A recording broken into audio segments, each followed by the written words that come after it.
suprojektavome labai gražų townhouse'o tokio tipo kvartaliuką. Vaikų žaidimo aikštelė, sporto aikštelė yra padaryta. Noras buvo būtent atskirti funkciškai pačių patalpų, reiškia, tranzitinės zonas, padaryti didelius langus, daug šviesos. Na ir pagrindinis dalykas, perliukas, tai yra apželdinimas. Aišku, daug dėmesio skiriam tam, kad būtų daug žalumos.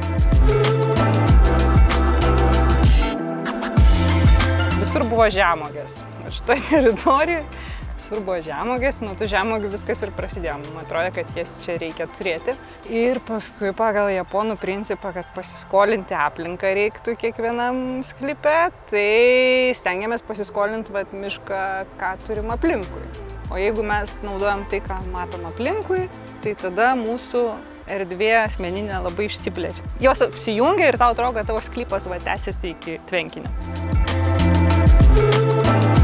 Būtas turint kiemelį, jisai atstoja iš tikrųjų vilniečio poreikius, kad kaip ir norisi turėti terasą, norisi turėti namus, bet nesinori tvarkyti didelio sklypo ir už prieinamą kainą turėti viską viename.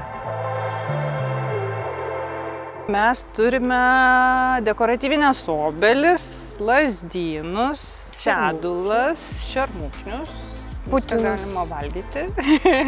Jo, žemesnis ardas putinai būtų kalniniai serbentai. Apatiniam sluoksniui turime žemuogės, turime pipirmėtę, labai fainą, irgi arbatoms galima pasidžiovinti.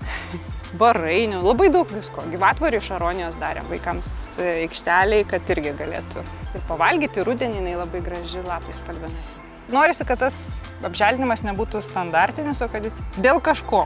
Tai už tai mes turim daug valgomų augalų, nes tai yra garden.